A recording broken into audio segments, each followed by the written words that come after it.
સુરત શહેરમાં કાયદો અને વ્યવસ્થાની પરિસ્થિતિ જળવાઈ રહે અને અસામાજિક પ્રવૃત્તિ ગુનાખોરીને ડામવા પોલીસે સર્ચ ઓપરેશન હાથ ધર્યું છે, જેમાં વહેલી સવારે 2 થી 5 વાગ્યા દરમિયાન એકમાત્ર ભેસ્તાન વિસ્તારમાં 100 થી વધુ પોલીસકર્મીઓ દ્વારા ચેકિંગ હાથ ધરાયું હતું, જેમાં 50 જેટલી હિસ્ટ્રી શીટર લોકોના લિસ્ટ સાથે 1600 થી વધુ ઘરોની તપાસ કરવામાં આવી હતી, તો 4 ડ્રોનથી એરિયલ ચેકિંગ પણ કરવામાં આવ્યું હતું। આ ચેકિંગ દરમિયાન કેટલાક લોકોની અટકાયત પણ કરવામાં આવી છે।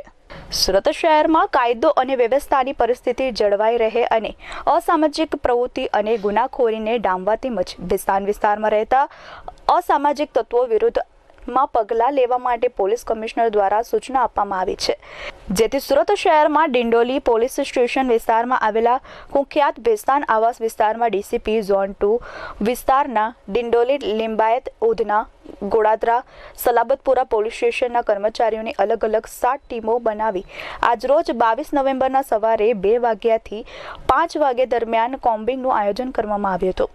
પોલીસ પોતાની સાથે એક યાદી લઈને પહોંચી હતી, જેમાં આ વિસ્તારના ગુનાહિત પ્રવૃત્તિ સાથે સંકળાયેલા લોકોના નામ હતા। 50 થી વધુ હિસ્ટ્રી સીટરની પૂછપરછ કરાઈ હતી। એટલું જ નહીં, પોલીસે 4 ડ્રોનની મદદથી વિસ્તારમાં શંકાસ્પદ જગ્યાઓ પર एरियल चेकिंग करी थी। सूरत शहर में क्राइम को कंट्रोल करने के लिए अलग अलग जगह पे कॉम्बिंग और वाहन चेकिंग वगैरह आए दिन होता रहता है। इसी अनुसंधान में आज डिंडोली पुलिस स्टेशन विस्तार में जो बेस्तान आवास है, जहाँ 1600 से ज़्यादा मकान हैं, वहाँ पे हमने कॉम्बिंग हाथ धरा है। अभी आप देख सकते हैं कि हमने यहाँ पे पूरे जोन की 5 पुलिस स्टेशन की टीम लगा रखी है, जिसमें 100 से अधिक अधिकारी और कर्मचारी हैं। इसके साथ क्राइम ब्रांच की टीम भी आई हुई है, उन्होंने भी इस कॉम्बिंग में हमारा साथ दिया है। और क्राइम ब्रांच के लोगों ने यहाँ पे ड्रोन भी लेकर आए हैं हम, तो ड्रोन से हम एरियल व्यू लेकर चेकिंग कर रहे हैं। इसके अलावा यहाँ पे जितने भी हिस्ट्री शीटर और MCR हैं, उनको चेकिंग कर रहे हैं। उनमें से जो यहाँ पे मिले हैं, उनकी अभी मौजूदा क्या कामकाज है वो पूछ रहे हैं। इसके अलावा जो नहीं मिले हैं, उसके लिए भी हम कल और परसों और उसके बाद के समय में चेक करेंगे कि वो लोग क्यों इस समय नहीं यहाँ पे नहीं थे। अगर वो यहाँ पे रहने के बावजूद यहाँ पे नहीं थे, तो उसके लिए भी हम कार्यवाही करेंगे। अगर कुछ प्रतिबंधित वस्तु मिल जाती है, कुछ गैरकानूनी कार्यवाही किसी की होती है, तो उसके ऊपर भी कार्यवाही की जाएगी। ડીસીપી ભગીરથ ગઢવીએ જણાવ્યું હતું કે ભેસ્તાન આવાસ જે ડિંડોલી પોલીસ સ્ટેશન વિસ્તારમાં આવે છે, ત્યાં કોમ્બિંગ રાખવામાં આવ્યું હતું। સવારે 2 વાગ્યાથી અમે આ કોમ્બિંગ રાખ્યું છે।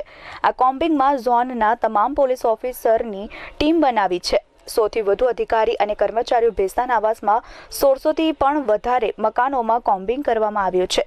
આ વિસ્તારમાં જ્યાં હિસ્ટ્રી શીટર MCR કાર્ડમાં રજિસ્ટર્ડ લોકોના ત્યાં તપાસ હાથ ધરવામાં આવી છે। સાથે તેઓએ જણાવ્યું હતું કે આ ઉપરાંત અમે ચેકિંગ જોયું કે કોઈ પ્રતિબંધિત વસ્તુ છે કે નહીં। ખાસ કરીને આ વિસ્તારના એરિયલ વ્યૂ માટે એરિયલ ચેકિંગ માટે ડ્રોનનો પણ ઉપયોગ કર્યો છે। આ સાથે અમે વાહન ચેકિંગ અને બહારની બાજુ આખો વિસ્તાર કોર્ડન કરી આખા વિસ્તાર ચેકિંગ હાથ ધર્યું હતું। કેટલાક લોકો મળી પણ આવ્યા છે, જેની પૂછપરછ અમે કરી રહ્યા છે। જે લોકો અમને નથી મળ્યા, તેમને ત્યાં અમે આવનાર દિવસોમાં ચેકિંગ કરીશું। આ વિસ્તારના રહેવાસી હોવા છતાં તે સમયે આ લોકો ક્યાં હતા, તે અંગેની પણ પૂછપરછ અમે કરીશું। Bureau report S24 news, Surat.